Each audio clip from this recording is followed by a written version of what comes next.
From beyond our dimension, this is the JeffMara Podcast. Here's Jeff. Hello, everybody. Happy Saturday to you. And if you're on the other side of the planet, happy Sunday to you. If you want to join me live, hopefully it's all working good now. 4 people are in the waiting room, so I think it's going to do fine this time. Last week there was something going on. We don't know what was going on, but people couldn't get in. So maybe tonight's going to be crazy busy because all the people that wanted to get in last week didn't make it. And if you want to join me, all you have to do is go to Zoom, click join a meeting. Below in the description is it says meeting room ID or something like that. So the room ID is there and the passcode is there, and it's case sensitive. So make sure you enter it exactly how it shows. And that's basically it. I think I should go ahead and get started because we have people already there and I don't like to keep people waiting. But let's get going. There's nothing everything must be Kim M says, excuse me, you're good here, Jeff. And Luke of Stoke Factor says hi, Jeff, Mara, and Mika. So we're probably here and everybody can hear everything. So let's bring in first Sarion Michael White. Now I'm bringing him in first because I promised to him offline that I'd bring him in first. Maybe he has something to go on with his time. I don't know, but we're going to discuss what happened with the big whistleblower thing from the other day and what was revealed about all the UFO activity. So we'll see him here very shortly.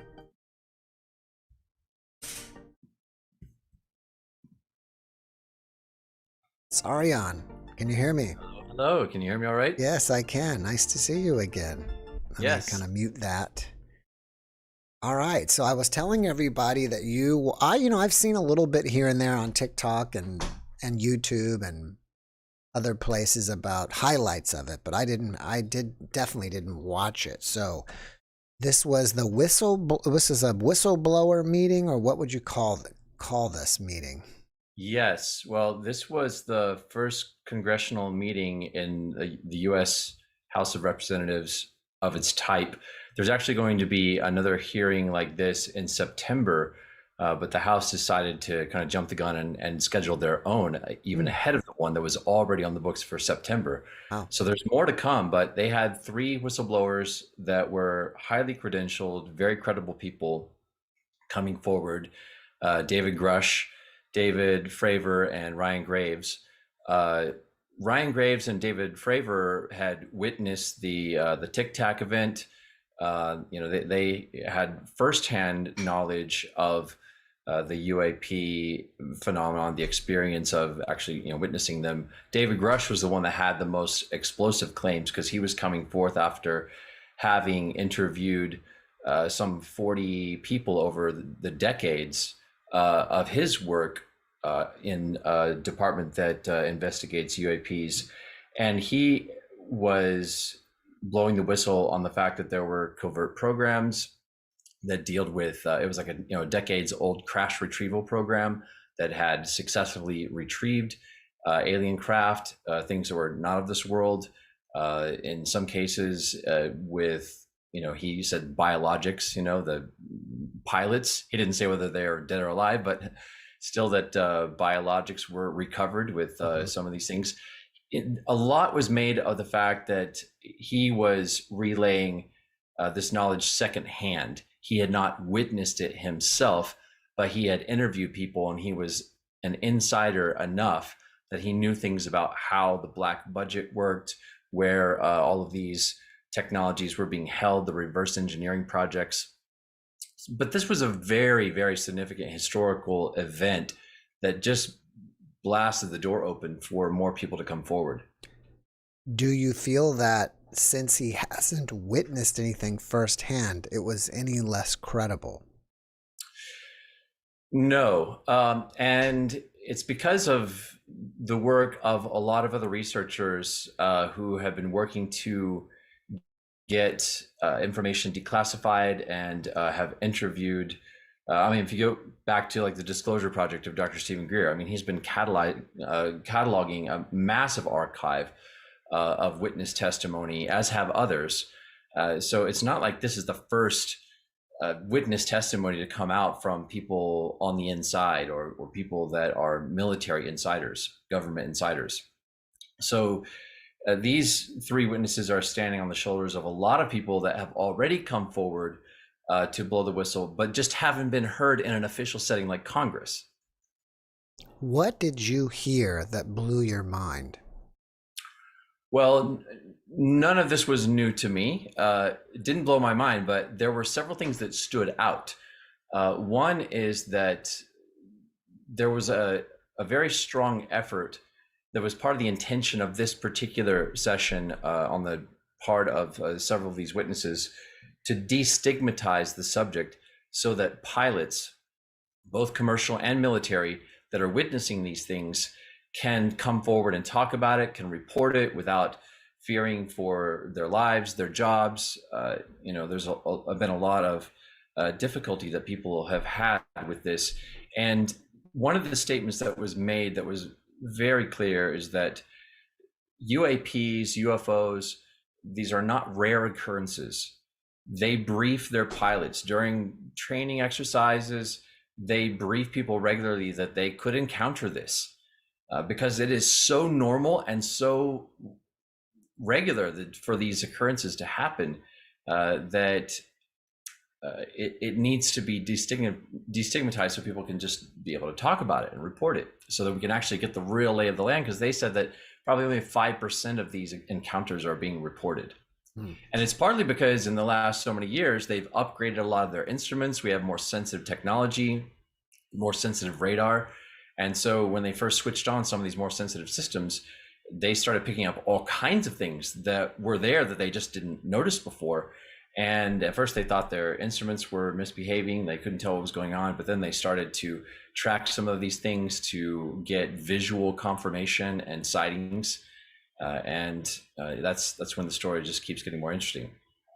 I wonder what they're going to talk about next time. Any ideas? Well, I think there's a lot of hope that they're going to call forth a wider range of witnesses.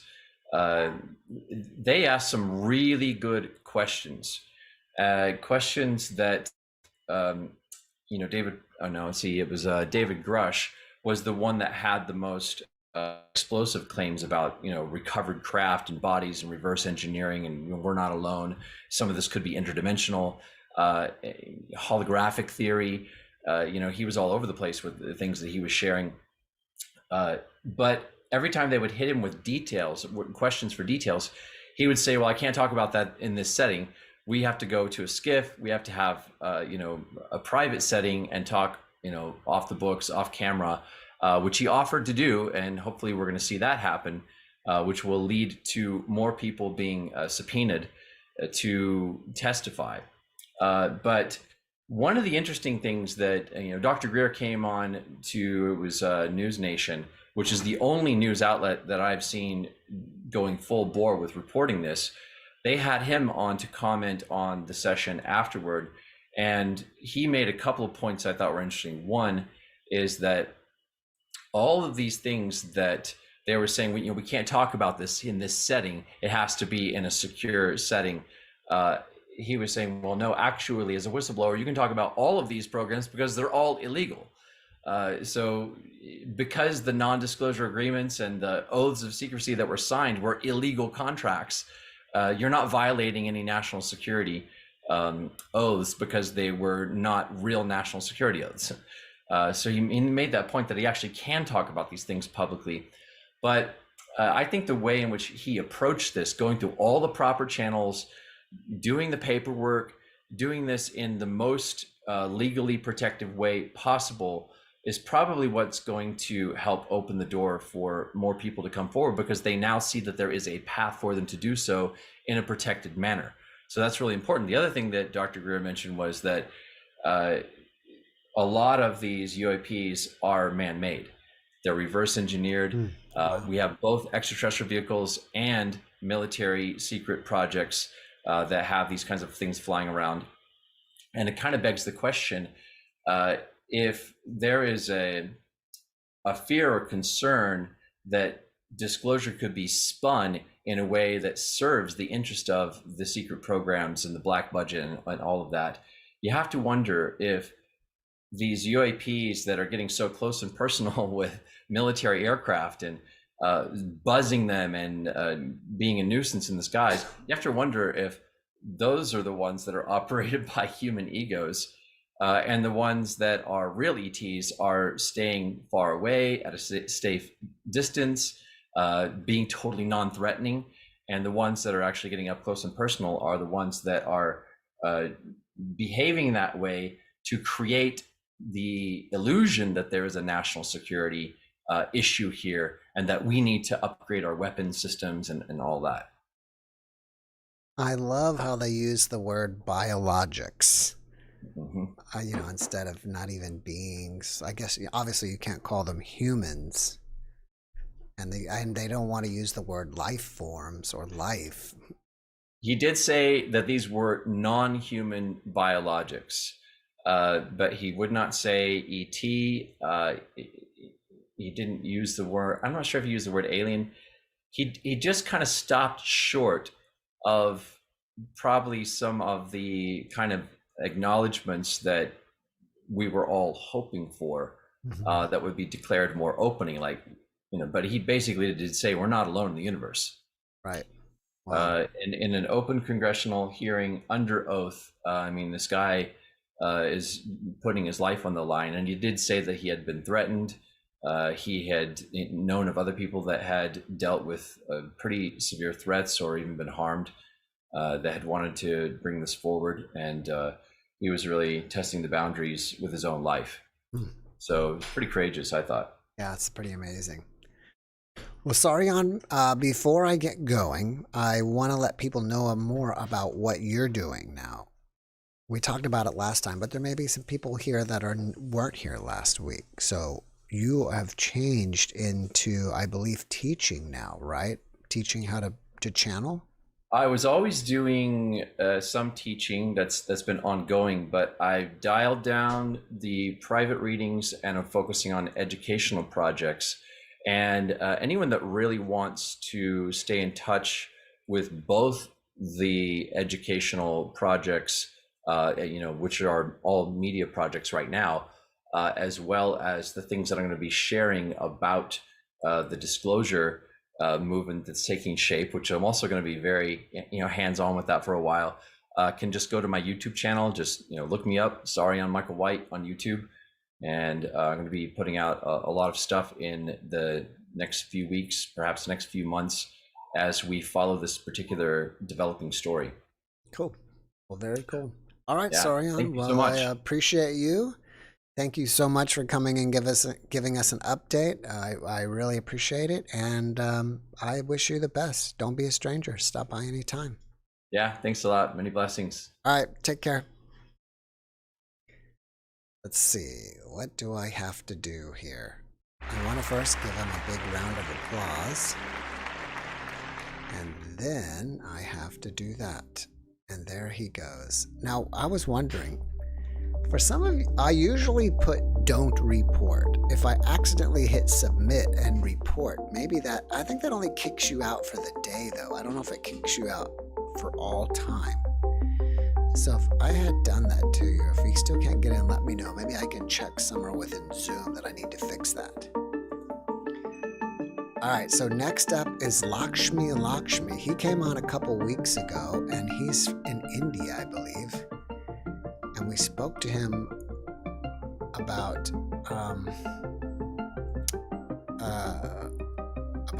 being, it's hard to really explain. Let's get him in. But about being both male and female or something like that.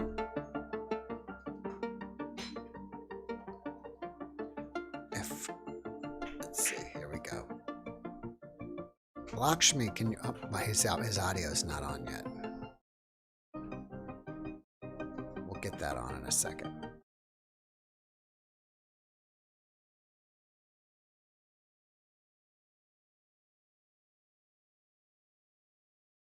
There it is. Lakshmi, can you hear me? I can hear. I'm Vicky. It's what? I'm Vicky Gold. Yeah. Vicky. Yeah, I don't know why it says Lakshmi on your name thing. No, but my name is Vicky Gold. My mother's name is Lakshmi. Ah, okay, cool. Well, I was telling everybody about you and I'd forgotten how to explain it. Can you explain what you've been up to and what you're and how what's going on for you? Yeah, actually, I am being guided by the aliens to be both a female and a male. Right. To activate the Z qualities, XZ. I call 44 plus XZ myself. I don't consider myself as XY or XX. Right. I consider myself as XZ. The Z quality is what is being activated. Mm-hmm. The activation process is going on in my body, and I am guided by the aliens.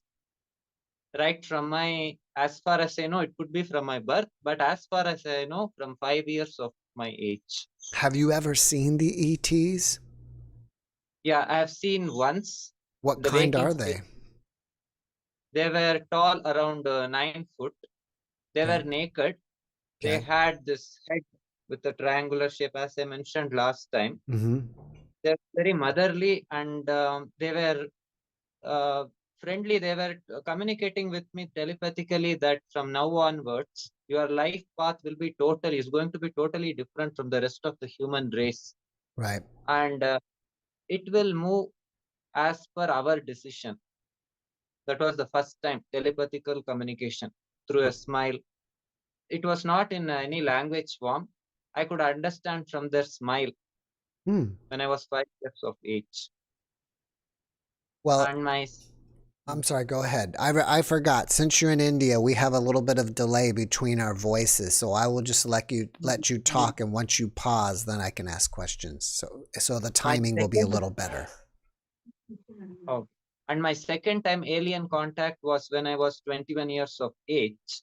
That time, the extraterrestrial was in the form of reptilian, and the extraterrestrial entity which was trying to enter came out of my heart chakra, and it communicated to me that it is not happy being inside my body because it's not able to accomplish for its purpose by staying inside my body. And then it again went back inside my body.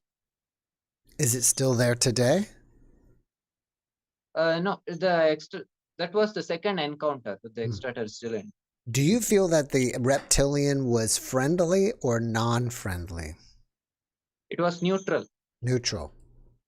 Yeah, it was angry. Actually, it was angry that it's not being able to accomplish. What's its mission? What? What is the alien's mission? The alien's mission could be, I think, to create a new form of human race in this world among the existing male and female. I wonder if reptilians in general, those type of aliens, do not have a sex. Like there's no male or female. They're just, androgynous being or something. Do you know? could be, but their motivation in this planet could be different, I think. Hmm. They want to create some new variety of human, as far as I know. That's what I guess. What's fascinating is I keep having guests recently who have encountered reptilian aliens. So I guess they're becoming more social with us. Do you think? Um, I think they are neutral. They are not as friendly as the first alien encounter which I had, and this reptilian alien entity was greenish in color. They were Hmm. very short in size. Only one alien entity. It was very short in size and totally greenish in color. Does it live on the planet? No, that time I was frozen actually. I was frozen in time. I don't remember having fallen asleep. But when I became conscious, it was as though it was a dream. But Hmm. I don't consciously remember of having fallen asleep. Hmm. Because I've heard from one of my guests that the reptilians that are here live in caves. And I was curious to see if you knew anything about that. Maybe it could be, but I don't think so. I think they are actually in non-visible form. They are around us everywhere. They could be around us anywhere, not particularly in cave. Hmm. Hmm. All right. Now, do you do a lot of traditional Indian dancing, or I guess maybe you would call it Hindu dancing? Yeah, Bharatanatyam. No, not especially Hindu dance, but any kind of dance. I get a lot of ideas, but I've posted only just 1% of my work in the YouTube Mm-hmm. because they're not letting me to do that frequently. Whenever I get intuition to post, I post. Mm-hmm. And at this, I feel that I am being totally separated from the human herd a lot. Yeah. I I think they are operating something inside my body. They are actually creating some kind of genetic mutations in my body, as far as I know. Do you think you have implants in your body? I don't think so, but I strongly doubt. I strongly doubt because I have had even sexual contact with aliens several times since the year 2003. I've had a lot of sexual contact. Hmm. And first, I thought it was some kind of, I was possessed by some spirits. But later on, I understood that it's not so. Hmm. I wonder, what do you think their agenda is with this non-gender issue? Do you Yeah, think that they're experimenting with you? I think 95%, I think they want to create a new kind of human race, possibly through me, as far as I know. But I don't know. They could be experimenting in other kinds of people also. But I am one of them. That is 44 plus XZ. The Z is what is the Z chromosome is what is being developed Hmm. gradually over time. Hmm. Interesting. I wonder if That is Go ahead. alien to this planet. The Z chromosome is alien to this planet. It has the capacity to be both a female and a male. Right. I forgot what Mm. there's a medical term for that when you have both organs. I don't know why I can't remember. It's probably somebody in the chat will tell me that. But I wonder if Mm. at some point this Z chromosome that you speak of Mm. is in order to change us to be where we have both sets of organs. It could be, but I have sexually, I'm both a female and a male. I have Right. both not only just sexually, entirely I'm both a female and equally I'm both a female and a male. Right. Well, I would assume even on the other side, when we do not have bodies anymore, like Mm. near-death experiencers, I don't know if anybody's ever really spoke on that in detail, but that once you're on the other side and you don't have a body, Mm. you don't have a gender anymore, and then people reincarnate in different genders, male and female. Mm. So actually, when we reach the soul level, the soul is actually genderless, but it has come to the earth plane to experience gender, to experience sexuality, to experience all this earthly stuff. That's why. And I think I have this pre-agreement before my birth with this alien entities to experience myself as both a female and a male. Ah. That's why I have incarnated, I think. Do you have And do you have actual pre-birth memories of some kind of contract? I do have a very few pre-birth memories. Like I have a somewhat dark cave-like structure, and inside that cave, I have seen numbers and alphabets. I mm. These numbers and alphabets had sex, actually, had sexual differentiations of being male and female.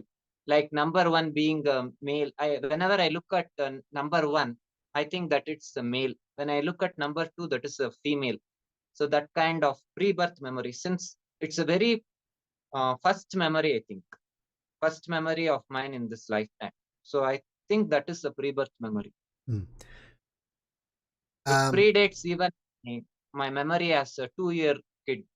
Do you study the Vedas? No, not. I don't study Vedas. What would you say that you have a religious belief?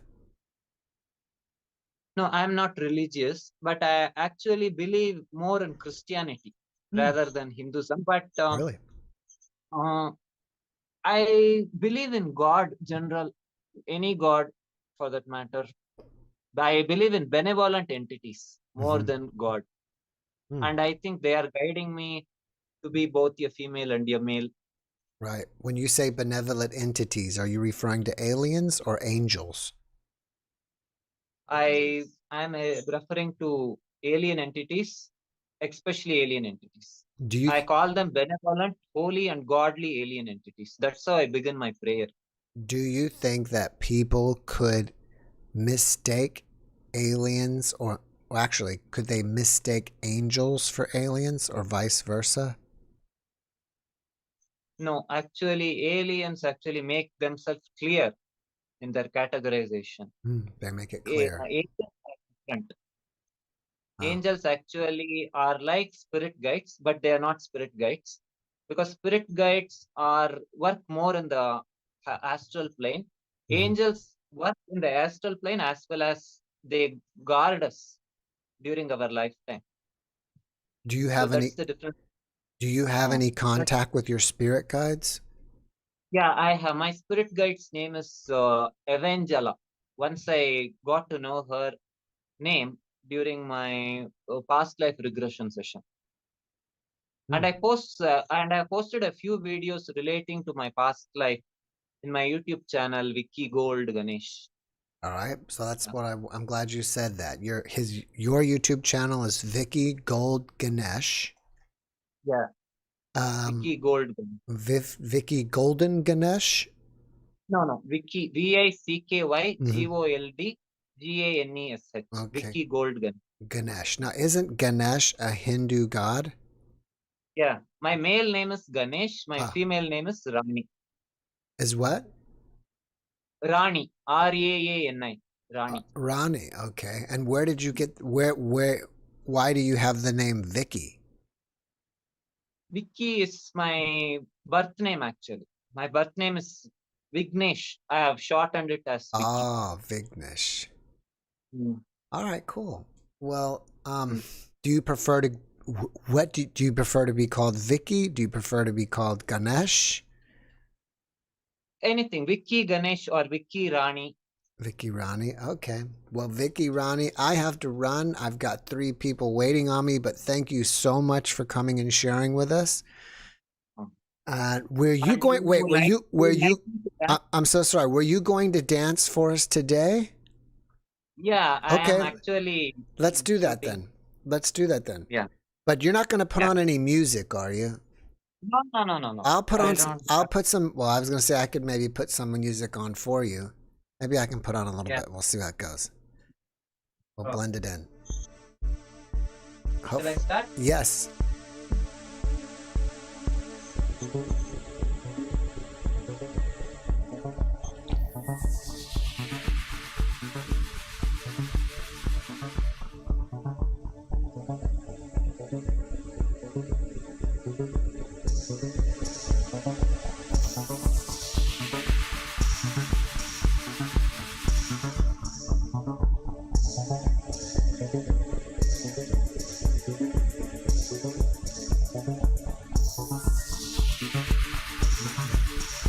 Actually, the music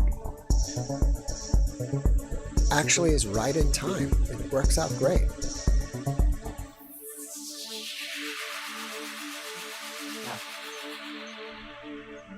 Thank you. All right, Vicky Ganesh, thank you so much for coming and sharing with us.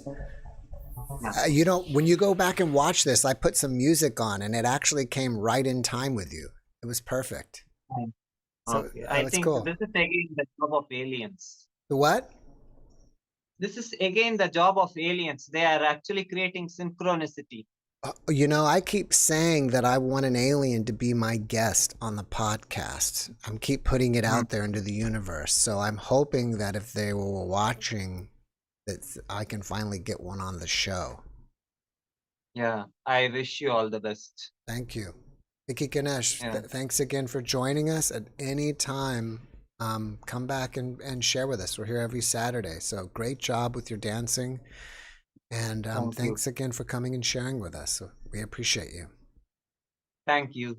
All right. Bye. Have a great evening. Well, I guess it's Sunday. It's Sunday already over there for you.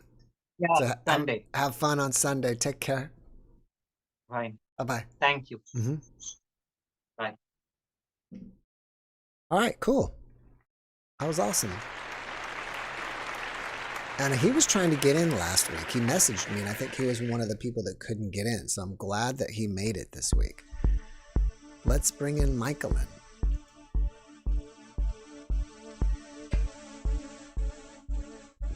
Have fun on Sunday. Take care. And that's true. And I want to say thank you to the people out there that wrote in the word hermaphrodites. Hope I'm saying that correctly. Hermaphrodism. Maybe. But hermaphrodites. I knew somebody would say that in the podcast. Hello. Well, hi there. How are you? We are fabuloso. Well, I could have told you that. Good to see you. Likewise. Thanks for coming back. So Yeah, of course. what is that? I got a feeling you're going to be seeing me regularly. Good. We love seeing you. We love seeing you regularly. That's great, because I love being here regularly. That's awesome. Okay. So is there anything you thought about that you wanted to talk about tonight? Because if not, I've got a plan. Then let's hear it. Okay. All right. So by now I had an NDE back when I was 20. Yes. And I was killed in a horse accident. Right. Now you're in Florida, right? Yes, North Florida. You were riding a horse and got knocked off? Mm-hmm. Kicked off the back of the horse I was riding. Right. Chasing a stallion. He kicked me right here in my face. Ouch. Anyway, the thing is that dying was exactly, okay, I mean, I watched the horse, the body fly off the back of the horse and everything, and then when it hit the ground, I was suddenly in this lustrous void. And dying was at that instant exactly like wakening from a dispiriting dream. Because I realized... Did you get up and say something like, thank God that's over? It was sort of. Yeah, it was actually more like, oh my God, I'm still here. Okay. My reality springs from a higher level, and nothing in the dream of the world could ever even touch me. It could kill the body, but it couldn't hurt me. Okay. Have you ever used a VR device? Oh yeah. Well, no, I've played, VR shooter games. Okay. Too bad. I was just curious would it be like being in a VR world with one of those quests or whatever, and then you take it off and you're like, oh, I'm back here. Pretty much the experience, the impression I get is the experience that we're having is being piped through our senses, sort of, but at the same time, it's being projected. And that was something I wanted to go to. During the NDE, what was revealed to me was just thematically, I don't want to go through the actual way the NDE went, but thematically, what was revealed to me was that the way we talk to ourselves about a situation, or whether we're observing it, the way we're talking to ourselves about it or not, if you don't observe the things you're saying to yourself, all you're going to have is emotions.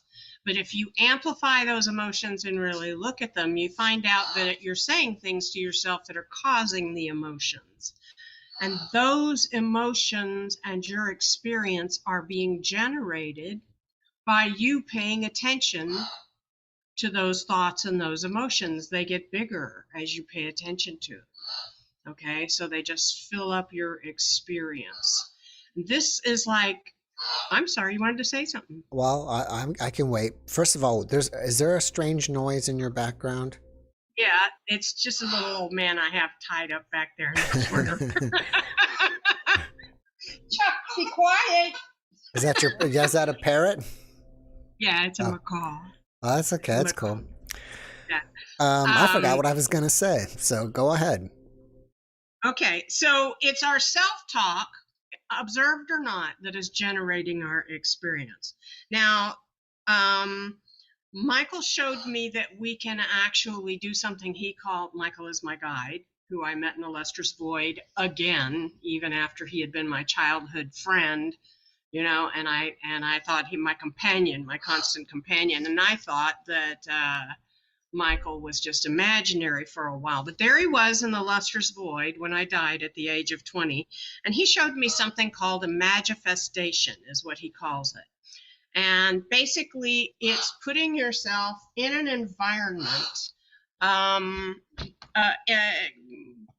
chemically, biologically, brainwave state, putting yourself into a very relaxed state, and then vividly, very vividly imagining whatever it is, an environment, for instance, that is where you want to be, a really nice place where you'd like to be. Smell it, hear it, taste it, if there's something to taste, if there are fruit growing there or whatever, the salt in the air, if you're by the sea. This is called a magifestation. And I wanted to tell you that this whole dying, when I, and then later writing fiction, made me question the nature of reality altogether. And this has happened again, because using a magifestation techniques, I created a little meta venue, like a portal, that I would use to go into another world that I created at the top of the stairs, and the world that I wrote about, that I write about in these books, go out the back way of this structure, and you end up in that world. And I was doing this very, very vividly while I was in withdrawals from Lexapro. Because I was in agony. I was in physical and mental agony. And so I would go I used my attention, like Michael had shown me, what you put your attention on will grow. So I used my attention to go deeply into this space by imagining it, manifesting it so vividly. And now, when I go back there, starting about 5-6 months ago, things started happening there on their own. I don't have to wield my will to make them happen. Okay? Let me ask you this. Do you mostly connect with Michael during sleep? No, I connect with, I used to be, I still have to stop and pay attention inwards. But I'm always paying, I'm 65 now, and I've been always paying, since I was about 5 years old, paying attention to the layer of consciousness where Michael speaks to me. And he doesn't usually use words. He uses concepts and memories and emotions to make me aware of my own inner workings of my mind, so that I can observe the process by which I'm creating my subjective experience. And most people never notice themselves doing it. You know, people say, "Oh, everything's happening bad to me, to me." And no, it's happening for you, for you. It's happening to waken you up. But once you're really awake, and by awake, I mean lucid, like in a dream, you know you're dreaming, because this world is a dream. Once you're lucid, you're actively observing your thoughts, your self-talk, and your expectations, creating your experience. And suddenly, life is happening through you. So So how do this, we take advantage of this and make it things gives you happen in our benefit? well, I'm really zooming forward on this, but the last time I was in the portal, a little unnerving things happened. Not in a scary way, just stunning at how much the place had come alive on its own. Do you think we live in a simulated reality? I think we live in an environment that's like Michael shows it to me as sound, so to speak, sound passing through a medium like water, and that the sound is causing uh, an interference pattern that generates the experience of a spatial environment.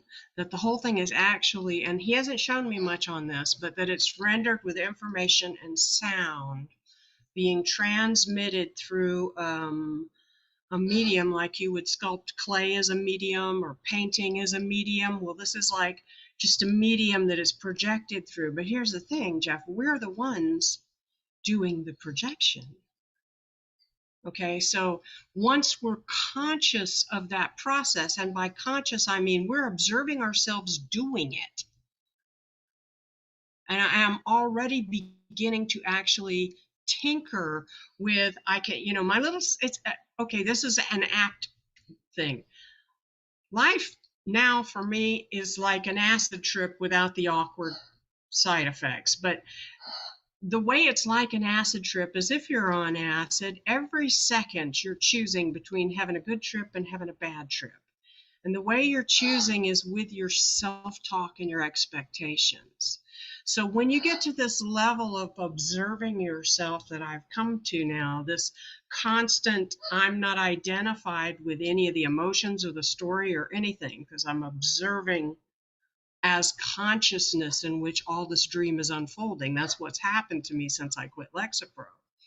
Okay, so I'm actually choosing the self-talk that will cause things to go a certain way, instead of going the way I don't want them to. And so now I see life happening more through me. Yes, certainly things happen that are a nuisance, just like they happen with everybody. They're challenges.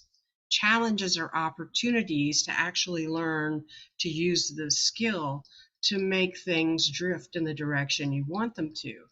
People want some sort of a potion or an incantation, and some of those things can work, but you are the magic. It's not outside of you. We are the magic itself. Have you started having self-talk about you being either the next Anne Rice or Stephen King with your books about vampires? No, no. The people that are gonna, okay. Why not? The three, Because you want to, don't you want to be the next sensational, okay, here's amazing the author? thing. Oh, yes, okay, but I want to be it for a different reason than they are. Okay, those guys, I mean, Stephen King is just an incredibly talented writer. All right. And I'm good. All right. I'm good. But the thing is the what I'm talking about and what I'm teaching people to do. Look, those are going to be really scintillating, those things. And here's the thing, Jeff, nobody Mm-hmm. wants to come back here once they get out. Right. Nobody, we know you do NDEs all the time, okay, but everybody ends up coming back to this world if they come back to a world at all, because they don't know of any other worlds to go to, and they don't know how to get there. Mm-hmm. I know how to get there, and this series teaches how to do that. Wow, I didn't realize. I thought this series was basically entertainment with some underlying spiritual tones, but I didn't realize it actually teaches you astral traveling. Yeah, it really does. It puts it in a perspective, since I'm using a story to convey it, and the characters are doing it themselves. Okay, they're doing the astral traveling, they're doing the manifestations. Wow. All right. Okay, so you're being shown how to do it. And not only that, a world has been rendered for you in vivid manifestation, and it's already kind of come alive. You know, if this world is a dream, and all worlds are dreams, and that was what I saw in my NDE overall message, and we're creating the dreams. That says just about anything you can manifest is actually factually real. It's just not real in a consensual way yet. And that this, Michael tells me, this is the way worlds get built and populated. Someone does the world building, someone does the character renderings. They invite people to come when they quit whatever world they're in, and they show them how to get there. That's interesting to think about, that someone created our realm and invited us all to come and participate. Yes. But we don't realize that if we're tired of this realm, we can just go to a different one next time. Yes. And so Michael has presented this entire world through me, okay, in order to say, look, we've rendered this together. It's an open door. Read the books. You will learn how to get there, which is a matter of tuning your emotions and your spirit when you leave this world. You can even do it in your imagination and manifesting it now. It just takes a little bit of practice, and you're going to amaze yourself at how very quickly this environment opens up to you. Furthermore, every person that reads it and does this makes the meta, what does he call it? A meta venue. He said, makes the meta venue stronger, because the thing that makes a consensual reality feel so real to us is it's made up of so many different individual points of view converging on observation of the environment. So the more people go into this environment, the more it becomes tangible. All right. Well, on that note, before I run, because I've got to run, how do people find out more? Where'd you go? I'm right here. You turned off your camera. Oh, I'm sorry. That was silly. That's okay. That's quite okay. Anyways, before you go, or before we go, because I've got two people waiting on me, Okay. what is the best way for people to find out about these books? Okay, we'll go to crack. I just put it in the chat. It's going up the chat now. Okay. You can go to crackedpotpublications.com. That's cracked, CRACKED, potpublications.com.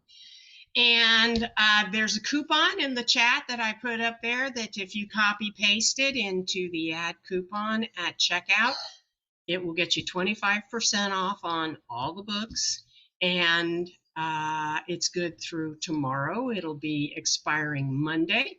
You can also find me as Callahan Grant on Facebook, and that's spelled CALLAHAN, and then Grant. And I look forward to seeing you there. You can reach me at mycolenemore@gmail.com. If they have questions, can they reach out to you?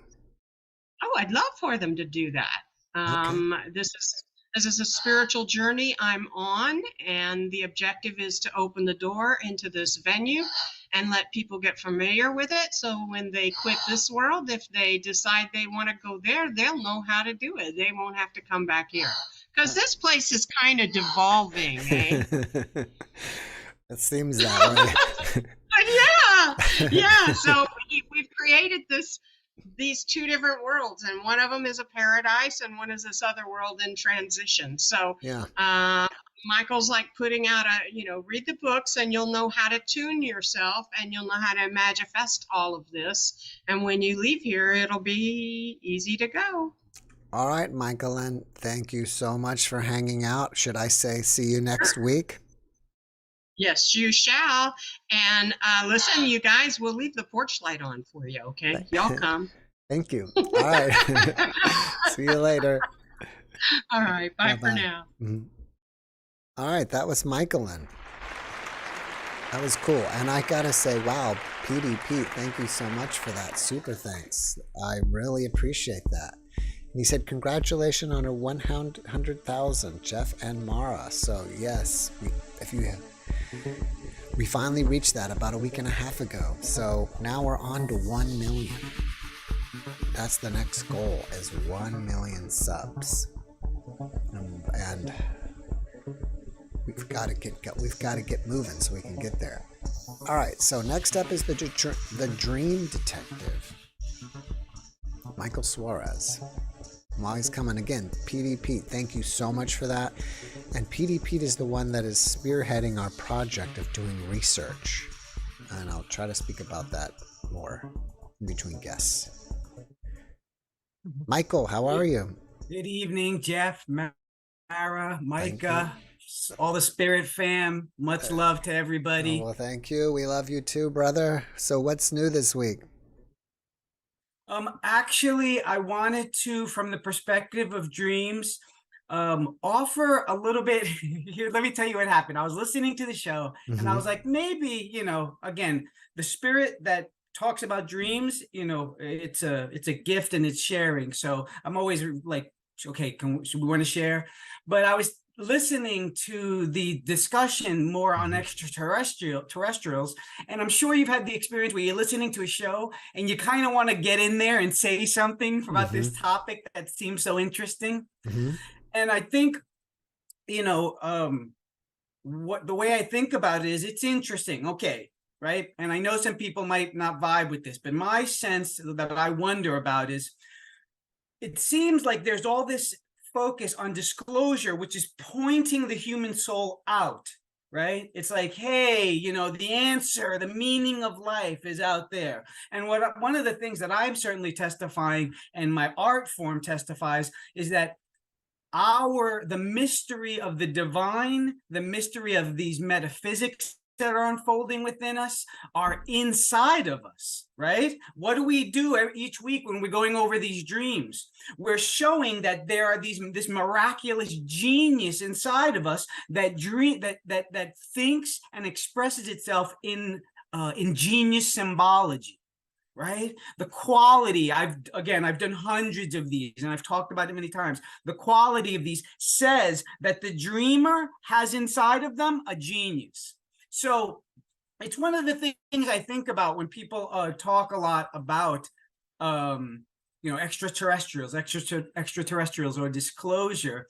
It just seems like it's starting to compete for this idea of discovering the light that is inside of us, which that light we have, because I would say, is quoting the scripture, that we are made in the image and likeness of God. We look at out there, we see like a creator that has all this design in the universe, sun, moon, stars, flowers, animals, right? And then we find that ability to create and be aware and think and grow things and do the patterns in us as well. Right? That's the other place we find it. We find it out in the creation, and then we find it again in ourselves.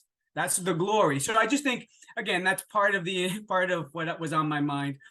Also, because I do take my dream detectiveness serious, I thought about bees, okay? Because last week, somebody said that they had a dream where bees attacked them on the bus. Do you remember that one, Jeff? I do. So I don't know if you thought about it, but I did. And then all of a sudden it became clear to me, because my challenge at that point was, hey, there are a few different levels that you can think about with dreams, right? You can with bees.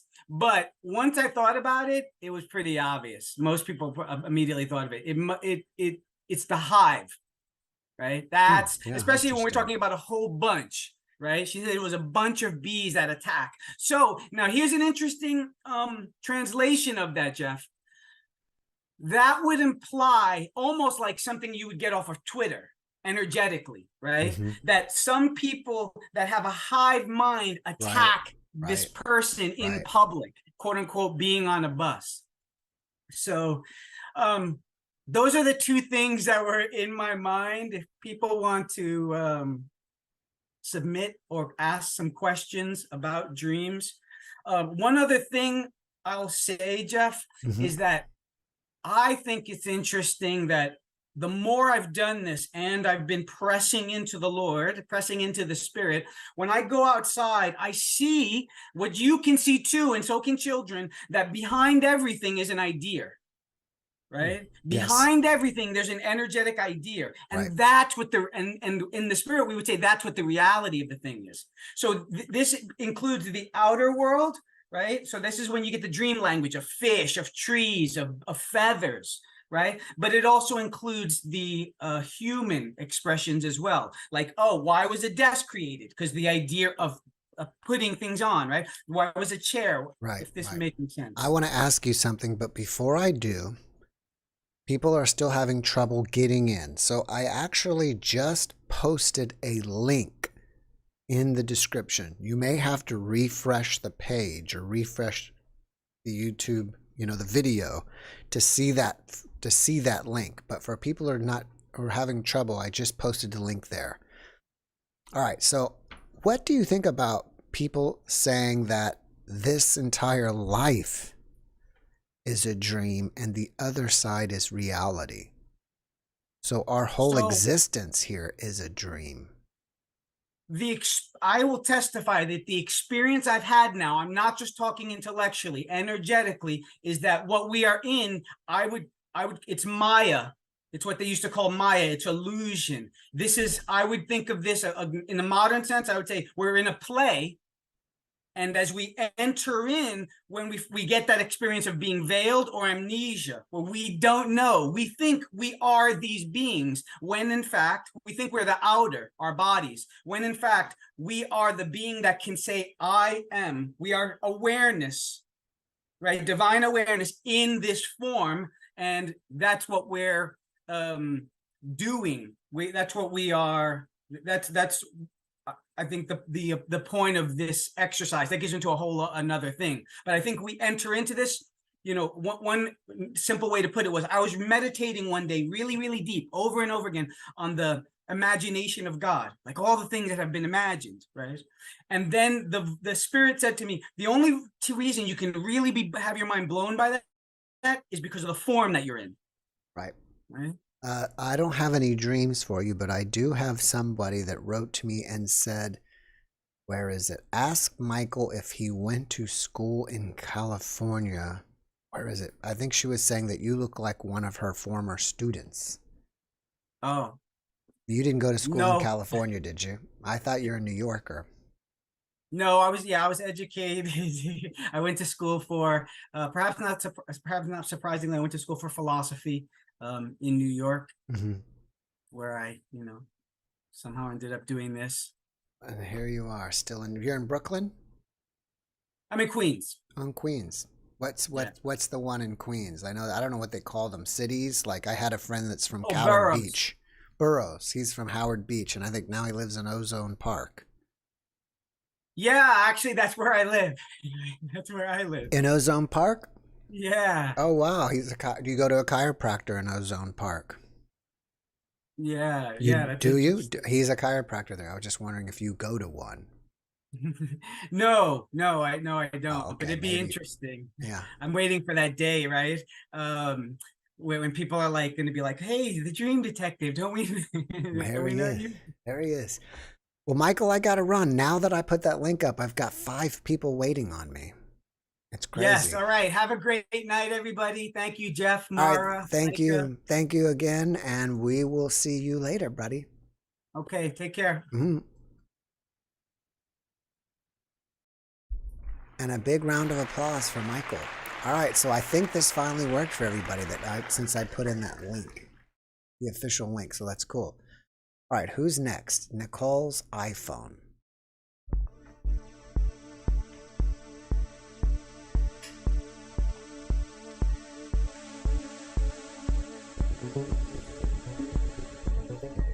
And oh, so I was saying that PDP started this project for us of gathering off. Well, I guess I ran out of time. That's okay. I'll try to get it next time.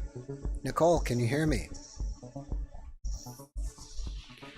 Can you hear me? Oh, let's see. We don't have sound yet. Okay, so we gotta wait for her sound. Let me have my note here. We gotta wait for her sound to connect. I had it here.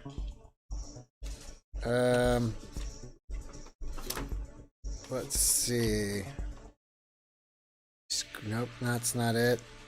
I have a bunch of cards here created by our very own Penny Sutton with this one. Waiting for audio to sync. I hope she gets that. So we're just waiting. Sometimes people's audios just sync up immediately and sometimes there's a delay. So while we're waiting on that, I wanted to say that PDP is spearheaded this research project where they're going through all the videos and they're putting data in about like what happens in the videos so I can make these compilations. And I don't know where they were at. I think they're about 200 videos. Can you hear me now? She was there. And so they've been doing this work, which I appreciate very much for them doing that, him and I think Minnie Rapunzel and some others. I don't know where they're at now, but what I want to do is create a video where, let's say someone said I saw an angel during my NDE, and then just have one after another after another after another. So you may have 40, 50 people in a row say I had an NDE and then I saw an angel. I think it would be really cool, something like that. I don't know what's going on with Nicole's iPhone. She's popping in and out. So we'll see about that. And so that's what PDP's been working on for us and others. She is having trouble today. I'm gonna wait a second because sometimes I go to the next person and then all of a sudden they're back, just like that, see? All right, we'll have to tell her again. We're waiting for her. She's gone.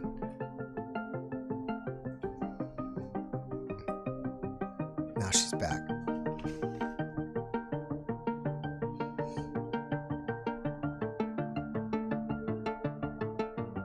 By the way, I'll plug Penny here. So Penny, I don't understand why I can't get my we have a new mug out. Penny designed it. We've been working on this new t-shirt. It's about aliens and love. And I need to put it somewhere else. I think I'm gonna put it on my Facebook. I did put it on the Facebook page. On the JeffMara Facebook page is that new mug. I'm gonna put it again. And hopefully you guys can see that. I need to kind of work on my merch store here and see if I can kind of get it all sorted out. It's just one of the many things that I have to work on.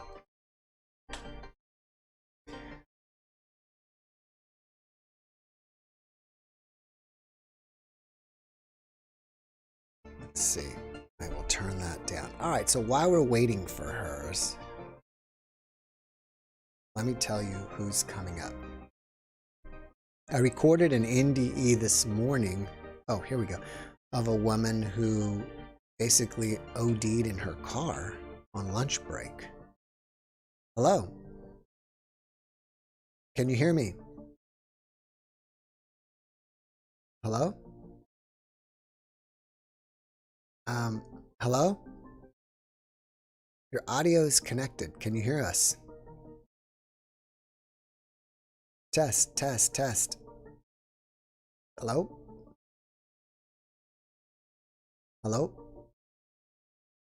Um, so that's going to be one of them coming up. I had a podcast the other day with an animal communicator who was telling me that our pets make soul contracts and our pets have OBEs. Can you hear us? Testing. Okay, she muted it. Now it's on. Can you hear us?